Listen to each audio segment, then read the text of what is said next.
The morning sun rose over the wheat fields of Colony, painting the sky in shades of orange and gold. Children ran through the streets of the main city, laughing as they made their way to school. Farmers checked their crops. Mothers prepared breakfast. It was a peaceful morning, like every other morning on this quiet world. Nobody knew that death was coming. Captain Park stood on the bridge of the defense frigate Sunrise, drinking his morning coffee. His ship was old and small, built for patrol duties rather than real combat. Was a farming colony, home to 2,300,000 people who wanted nothing more than to grow food and raise families. They had no enemies. They needed no army.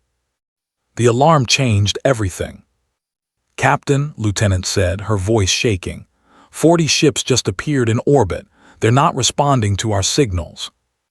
Set down his coffee, his stomach turned cold. "What kind of ships?" "Unknown design, but sir, they're charging weapons." The Empire had found humanity. The aliens were, standing 7 feet tall with black shells and 4 arms ending in sharp claws. They had conquered dozens of species across the galaxy. They saw other races as nothing more than resources to be harvested. And now they had come to harvest humanity.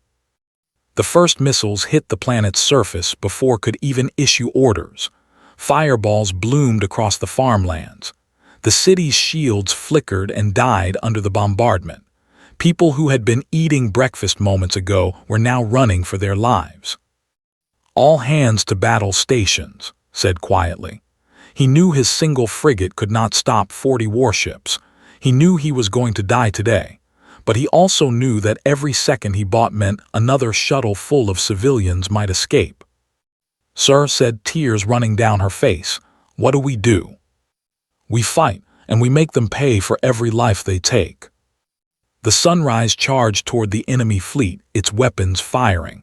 The small frigate was like a mouse attacking a pack of wolves. Ships turned to face this tiny annoyance. Their weapons tore holes in the Sunrise's hull. Fire spread through the corridors. Crew members died at their stations, but kept fighting. On the planet below, Doctor worked in the main hospital as chaos erupted around her. Wounded civilians flooded through the doors. Children screamed for parents they would never see again. The building shook as bombs fell nearby. "We need to evacuate," her assistant said. "No," continued treating a young boy whose legs had been crushed. "I took an oath to help people. I will not abandon them." She activated the hospital's emergency broadcast system. What she recorded next would change the course of human history. "This is Doctor of Colony. We are under attack by an unknown alien force. They are killing civilians without mercy. They are shooting children in the streets. I am recording everything I can see. If anyone receives this message, please tell Earth what happened here. Tell them we did nothing wrong. Tell them we only wanted to live in peace." The footage showed soldiers marching through burning streets. It showed them dragging families from their homes. It showed them laughing as they killed unarmed men and women. It showed horrors that would burn themselves into the memory of every human who watched. In orbit, the Sunrise was dying. Half the crew was dead. The engines were failing.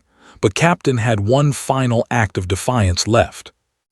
He said, "Get to the escape shuttle. Take the data cores, everything we've recorded. Earth needs to see this." "Captain, I won't leave you." "That's an order, Lieutenant." His voice softened. "Someone has to survive. Someone has to tell our story. Let it be you." Wanted to argue. She wanted to stay and die with her captain, her crew, her friends. But she understood. The dead cannot speak. Someone had to carry their voices to the stars. She ran. The escape shuttle launched just as aimed his broken ship at the flagship. The alien admiral probably laughed when he saw the tiny frigate coming toward him. What could one dying ship do against his mighty vessel? He learned the answer a moment later. The Sunrise hit the flagship at full speed. The explosion tore through both ships, killing the admiral and his entire command staff. It was not a victory. It was not even close to a victory. But it was a message. Humanity would not go quietly into the darkness. On the surface, Doctor kept broadcasting until the soldiers reached her hospital. Her final words were simple: remember us, remember what they did, and make sure it never happens again.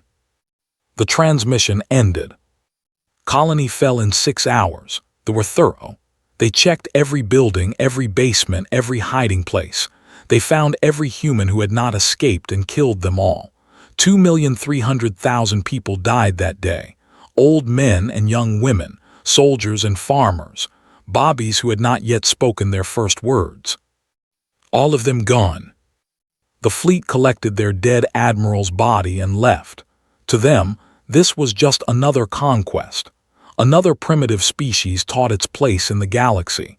They expected humanity to surrender after seeing what happened too. They expected fear and submission. They did not understand humans at all. Lieutenant's shuttle drifted through space, its engines damaged, its pilot wounded. She had escaped the massacre, but just barely. Behind her, the planet that had been her home was nothing but smoke and ash and silence. She activated her recorder with trembling hands. Her voice was barely a whisper. "This is Lieutenant, sole survivor of the defense frigate Sunrise. Colony has fallen. 2,300,000 civilians are dead. I have evidence of everything. The aliens. They call themselves, they killed everyone. Every man, woman, and child. They laughed while they did it." She paused, struggling to breathe through her tears. "Earth needs to know what's coming. We thought the galaxy was peaceful. We were wrong. These monsters are out there and they're coming for all of us."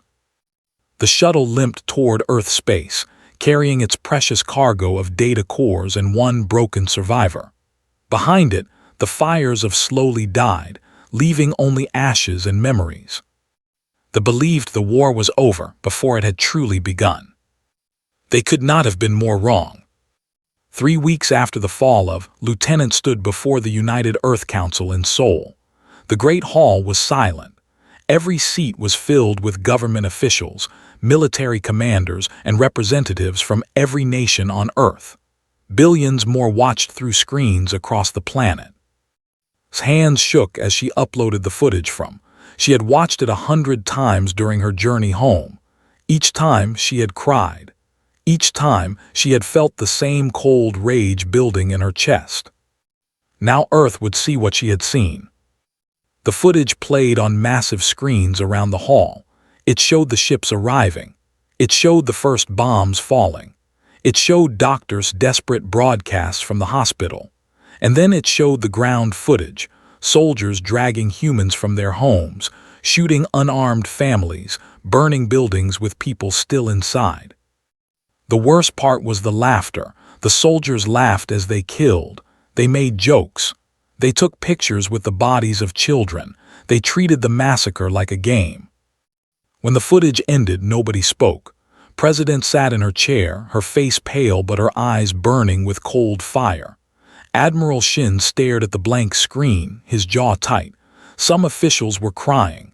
Others looked like they might be sick. A young aide finally broke the silence. How could anyone do this?" "Because they think we're weak," answered. Her voice was stronger now. "They think we're prey. They came to expecting us to surrender. When we didn't, they decided to make an example of us." 3 days later, a delegation from the Galactic Concord arrived on Earth. The Concord was an alliance of 17 alien species that had maintained peace in the galaxy for 3,000 years. They came with soft words and gentle suggestions.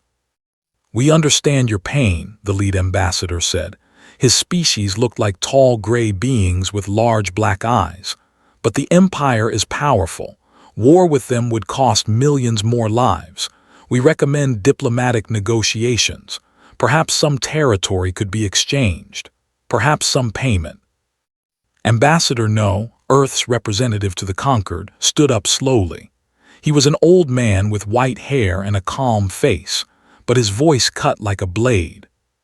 "You ask us to negotiate," he said, "with those who burned our children alive and laughed while doing it.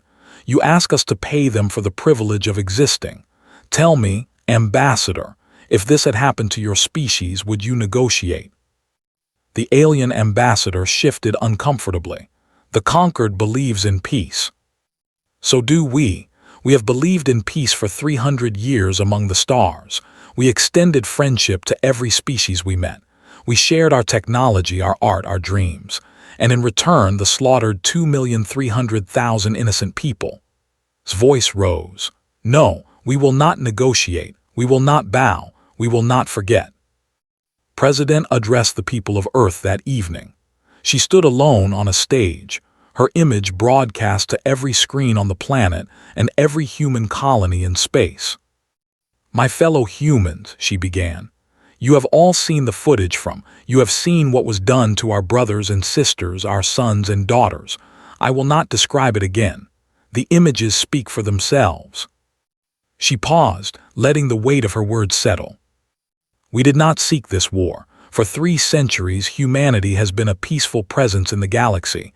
We built farms, not fortresses. We sent teachers, not soldiers. We believed that kindness and cooperation would protect us." Her voice hardened. "We were wrong. They do not understand kindness. They see it as weakness. They look at our schools and see targets. They look at our hospitals and see victims. They look at our children and see entertainment." Leaned forward, her eyes blazing. "No more. Today, I am announcing full military mobilization of the United Earth government. Every factory will produce weapons. Every shipyard will build warships. Every able-bodied citizen who wishes to serve will be trained for combat. We will not rest until the answer for what they have done." She raised her hand. "But let me be clear about something. We will not murder civilians. We will not burn cities filled with innocent people. We will not become the monsters we fight. Our war is with those who gave orders and those who pulled triggers. Our war is with their military and their leaders. We will show the galaxy that humans can fight with both strength and honor." Her final words echoed across the stars. They wanted to teach humanity a lesson. They wanted to show us our place in the galaxy. Well, they have taught us something. They have reminded us who we are. We are the species that survived ice ages and plagues and wars. We are the species that refused to die, no matter what the universe threw at us. We are the species that reached for the stars and found them. And now we will show what that means. The next morning, Admiral Shin revealed a secret that shocked even the conquered observers. For 50 years, Earth had been building ships in hidden facilities throughout the solar system. The conquered thought humanity had 300 warships. The true number was 3,000. "We always knew this day might come," Shin explained to his staff. "We hoped it wouldn't. We prayed for peace, but we prepared for war." The hidden fleet emerged from bases on moons and asteroids. Massive carriers, fast destroyers, heavily armed battleships, all of them built with technologies humanity had kept secret from the galaxy. The conquered ambassadors watched in stunned silence. "They have been lying to us," one alien whispered. "No," another replied. "They have been protecting themselves, and now we see why." Across Earth, volunteers flooded military recruitment centers. Old soldiers who had retired years ago demanded to return to service. Young people who had never held weapons lined up for training. Scientists offered their skills. Factory workers began double shifts. Farmers increased food production to support the coming war. Humanity had been pushed too far. The giant was awake. Admiral Shin stood before a holographic map of space. Hundreds of star systems blinked red, enemy territory. His officers waited for orders. "They think they know what humans are capable of," Shin said quietly. "They think we are soft because we choose peace. They think we are weak because we show mercy. They are about to learn how wrong they are." He pointed at the map. "We begin our advance in 2 weeks. We will not stop until every officer who touched faces justice. We will not stop until they can never threaten another species again." He turned to face his officers, his eyes cold and determined. "They want to meet the real humanity, Now they will. The military outpost on the Moon of 4 was considered one of the most secure positions in the Empire. 200 warships guarded it. Thousands of soldiers manned its weapons. The commanders there had heard rumors about the human colony they destroyed, but they were not worried. What could a weak species like humanity do against the mighty? They found out at exactly 300 hours, local time. There was no warning. Human ships did not announce themselves or demand surrender. They simply appeared, emerging from faster-than-light travel directly inside the defensive formation. Before the alien commanders could even understand what was happening, human weapons were already firing. The battle lasted 20 minutes. Admiral Shin watched from the bridge of his flagship, the Eternal Memory named for the victims of. His face showed no emotion as ships exploded one after another. His officers cheered each kill, but Shin remained silent. This was not a celebration. This was justice. "Admiral," his communications officer reported, "the outpost is requesting surrender terms." "There are no terms," Shin replied. "All military personnel will be taken prisoner and tried for crimes against humanity. Any soldier who participated in the genocide will face execution. These conditions are not negotiable." The outpost surrendered within the hour. News of the attack spread across the Empire like wildfire. Military commanders who had laughed at the weak humans suddenly stopped laughing. The species they had dismissed as prey had just destroyed 200 warships in 20 minutes, and this was only the beginning. High Warlord, Supreme Commander of the military, studied the reports with growing concern. He was an old warrior from decades of conquest. He had destroyed civilizations. He had crushed rebellions. He had never lost a war. But these humans worried him. "They fight without honor," one of his advisors complained. "They do not announce their attacks. They do not accept challenges. They strike from shadows like cowards." "No," said slowly, "they fight to win. There is a difference." He watched footage of the human assault. Their tactics were unlike anything in military doctrine. They used speed and surprise. They targeted command ships first. They attacked supply lines and communications. They seemed to know exactly where to strike to cause maximum damage. "They have studied us," realized. "While we ignored them, they learned everything about how we fight." The second human offensive targeted supply routes. Commander led a squadron of stealth destroyers behind enemy lines. Her ship, the Silent Grief, carried technology they had never seen, engines that made almost no heat signature, weapons that fired without warning, armor that absorbed sensor scans. Was a small woman with a quiet voice and cold eyes. She had lost her younger brother on. Every ship she destroyed brought her one step closer to peace. "Target acquired," her weapons officer reported. "Supply convoy, 12 transport ships, 4 escort vessels." "Destroy the escorts first," ordered. "Then capture the transports. I want to know what they're carrying." The attack was over in 4 minutes. The escort ships never even saw the Silent Grief coming. When human boarding parties searched the transports, they found something unexpected, not weapons or supplies, but slaves. Hundreds of aliens from species that had conquered, being transported to labor camps. "Get them food and medical attention," ordered, "and record their testimonies. The galaxy needs to know what they really are." On the ground, Sergeant Major O led the Ghost Special Forces unit. His team specialized in impossible missions, infiltrating enemy territory, destroying key targets, rescuing prisoners. They had trained for years in secret, preparing for a war everyone hoped would never come.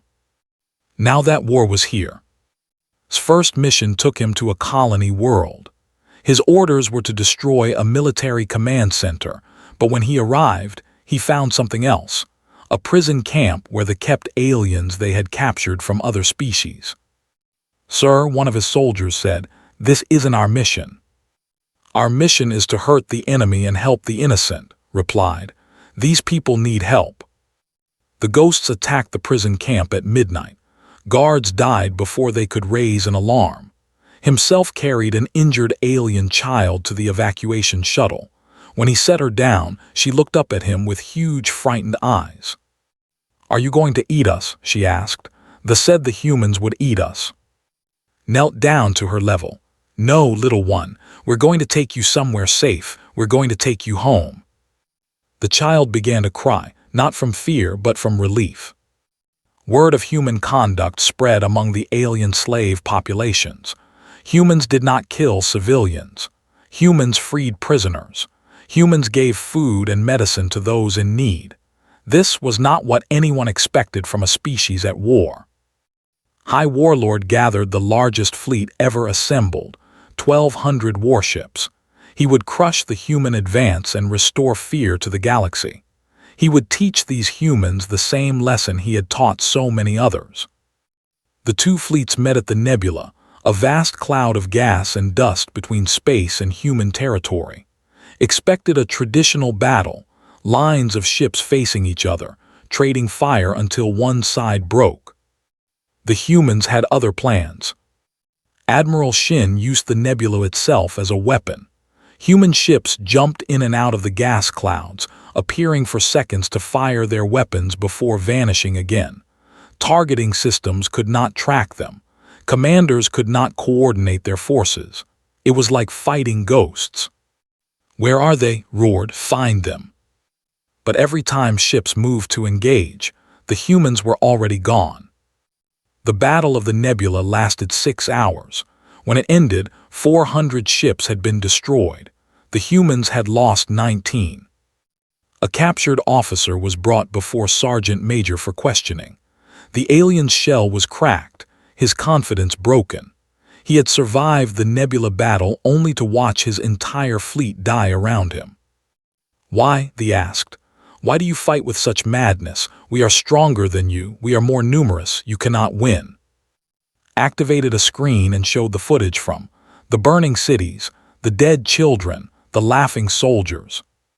"You asked why we fight," said. "This is why. You made us watch our families die. You recorded it and laughed. Now we are returning the favor, not to your civilians, not to your children, but to your military. We are going to break every ship you have. We are going to destroy every weapon you own. And when we are finished, you will never be able to threaten another species again." He leaned closer, his voice dropping to a whisper. "You thought you were the predators and we were the prey. You were wrong. We are not fighting a war. We are performing an exorcism, and we will not stop until every demon is cast out." The officer had nothing to say. Across the galaxy, other species watched the war unfold. They had expected humanity to lose quickly. Instead, they saw the military being dismantled piece by piece.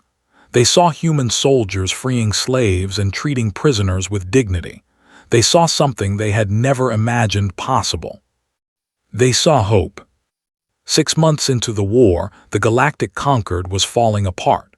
The 17 species that had maintained peace for 3,000 years were now arguing about what to do with humanity.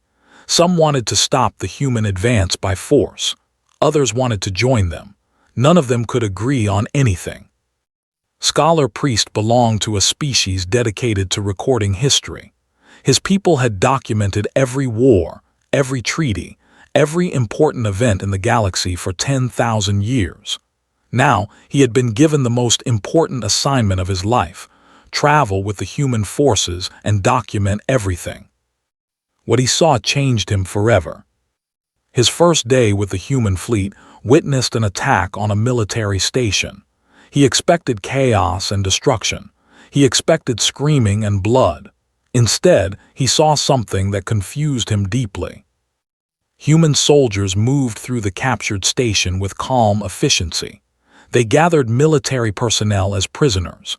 They secured weapons and data. But then they did something unexpected. They found a group of civilians hiding in a storage area, workers and their families who had been trapped when the fighting started. Watched a human soldier, a young woman with tired eyes, kneel down to speak to a child. The child was terrified, shaking, certain it was about to die. "It's okay," the soldier said gently. "We're not going to hurt you. We're going to take you somewhere safe." "But we are," the child said. "You are supposed to kill us." "We don't kill children," the soldier replied. "We don't kill civilians. We're not like the ones who came too." Recorded everything. He could not believe what he was seeing.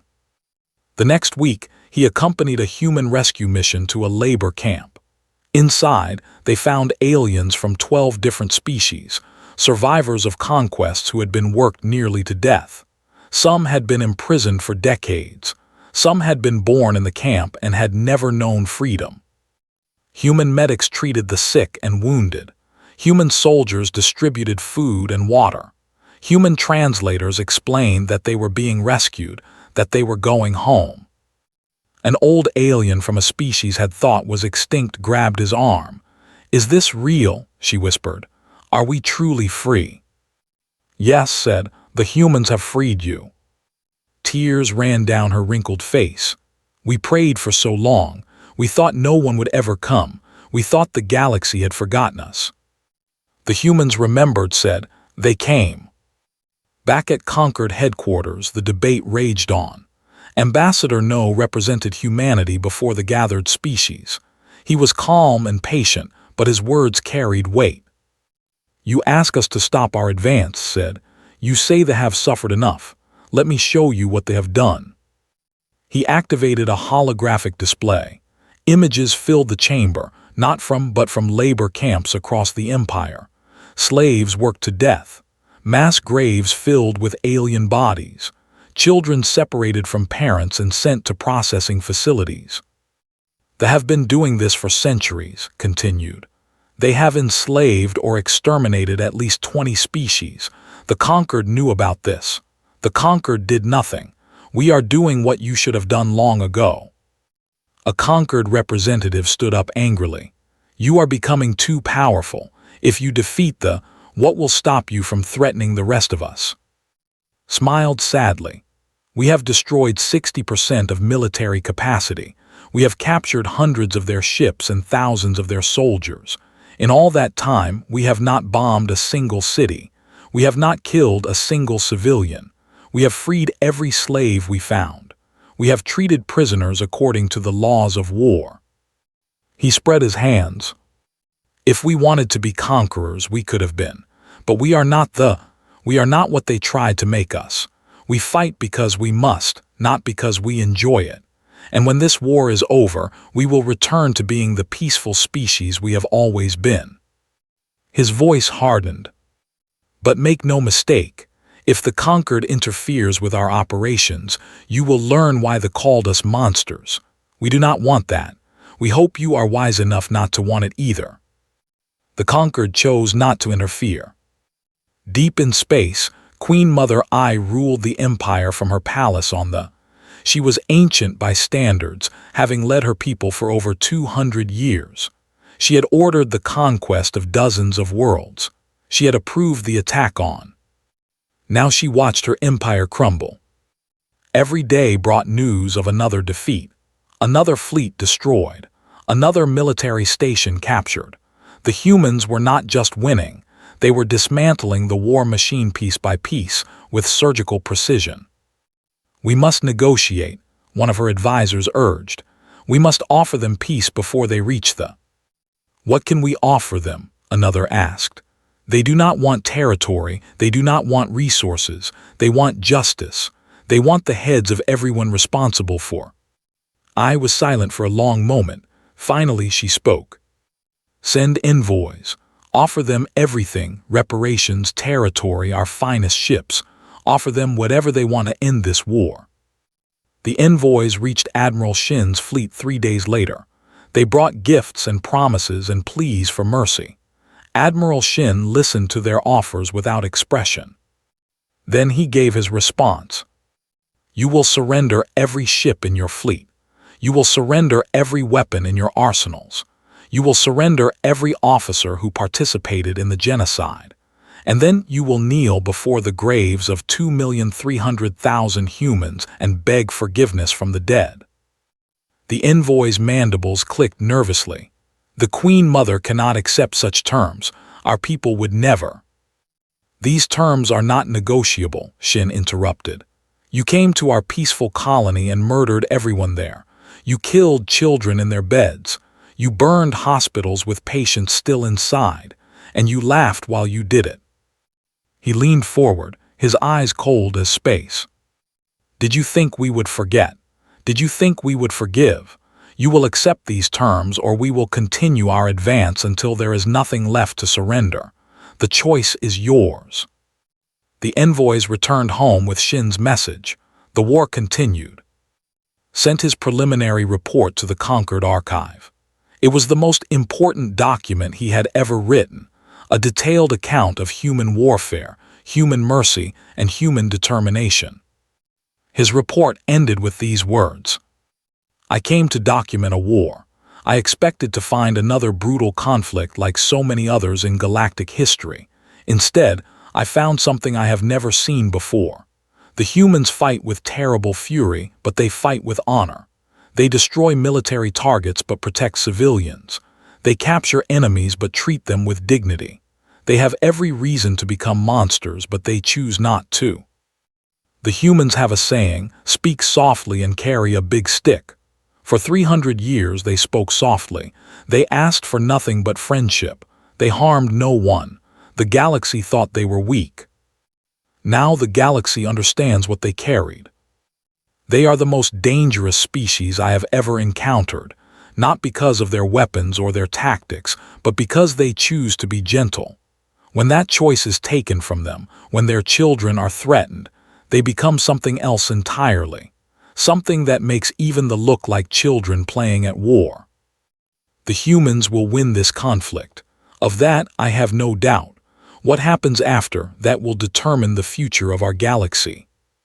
3 conquered species secretly contacted Earth, offering military alliances. They had seen how humans fought. They had seen how humans won. They wanted to be on the right side of history. The tide had turned, and there was next. 1 year after the genocide, the human fleet arrived at Prime. The 5,000 warships emerged from faster-than-light travel, filling the sky with steel and fire. It was the largest military force ever assembled in galactic history. Admiral Shin stood on the bridge of the Eternal Memory, looking down at the planet below. This was where it would end. This was where justice would finally be served. Beside him stood Commander, the same lieutenant who had escaped 1 year ago. She had risen through the ranks quickly, driven by a cold determination that impressed even the veteran officers. Now she would witness the final chapter of this war. They have gathered everything they have left, Shin's tactical officer reported. 800 warships, their entire remaining fleet. Shin nodded slowly. Open a channel to the planet, all frequencies. His voice echoed across Prime, heard by every on the surface. This is Admiral Shin of the United Earth Fleet. 1 year ago, your forces attacked our colony and murdered 2,300,000 innocent people. Today, that crime will be answered. He paused, letting his words settle. I offer you one final chance. Surrender your fleet. Surrender your weapons. Surrender every officer who participated in the genocide. Accept these terms and your civilians will be spared. Refuse, and we will dismantle your military capability completely. You have 1 hour to respond. Queen Mother Ai received the message in her palace. Around her, advisors argued and pleaded. Some wanted to fight. Some wanted to surrender. High Warlord demanded permission to attack. We can still win, insisted. We do not bow to lesser species. Look at their fleet, I said quietly. Look at what they have become. They were farmers 1 year ago. Now they command the greatest military force the galaxy has ever seen. They did this because of what we did to them. She turned to face. You wanted to teach them fear. You taught them fury instead. And now we will pay the price. I contacted the human fleet. We accept your terms. The Empire surrenders. But would not accept defeat. As the Queen Mother spoke, He was already gathering his loyal ships, 300 vessels crewed by officers who would rather die than surrender to humans. "Traitor," broadcast to his forces. "The Queen Mother has betrayed us. All loyal follow me. We will destroy these human insects or die with honor." His rebel fleet broke formation and charged toward the human lines. Admiral Shin watched them come without surprise. He had expected this. Men like never surrendered, they had to be broken. "All ships," Shin ordered calmly, "engage the rebel fleet. Protect any vessels that are standing down, and find I want him alive." The Battle of Prime lasted 4 hours, fought with desperate fury, but fury was not enough. Human ships surrounded his forces, cutting them apart with precise, coordinated strikes.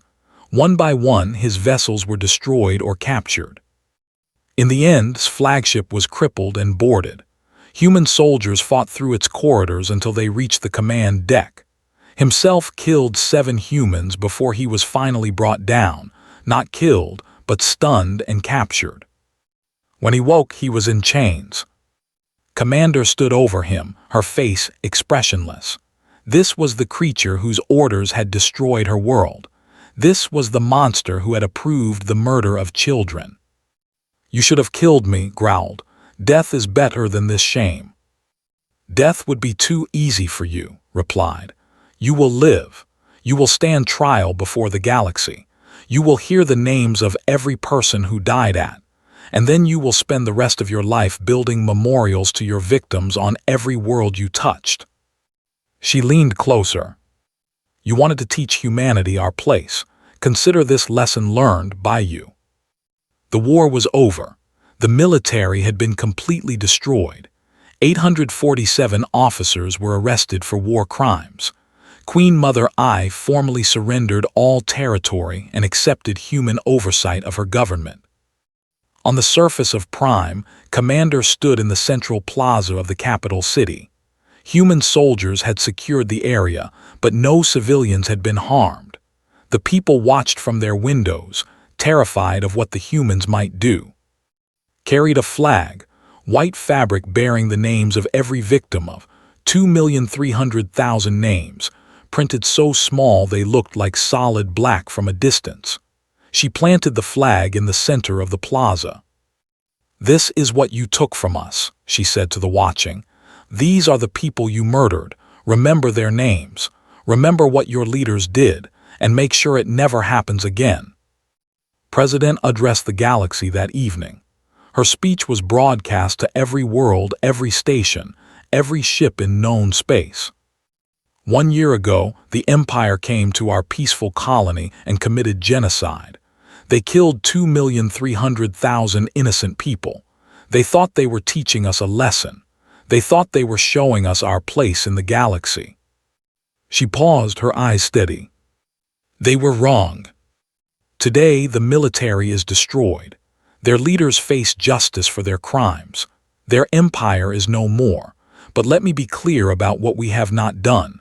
We have not bombed cities. We have not killed civilians. We have not become the monsters they are.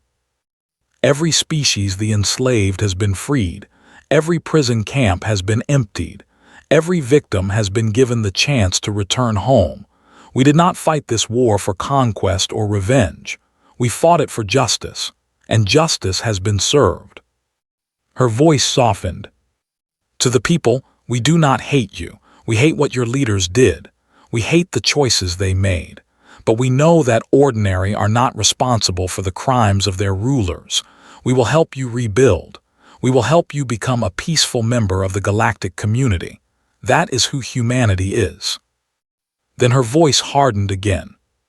"But to any other species that might look at us and see prey, remember. Remember what happened when you threatened our children. Remember what we became when we had to. Humanity loves peace. We build, we create, we nurture. We extend hands of friendship to anyone who will take them. But there is something within us, something forged in millions of years of survival, that awakens when our families are threatened. You saw us as weak. You saw us as gentle. You saw us as harmless. You were right about all of those things. We are weak. We are gentle, we are harmless. Until we choose not to be. The thought they understood what humanity was capable of. They thought they knew our limits. They were wrong. So let this war be an eternal lesson to the galaxy. Her final words echoed across 1,000 worlds. We pray for peace. We work for peace. We will do everything in our power to maintain peace.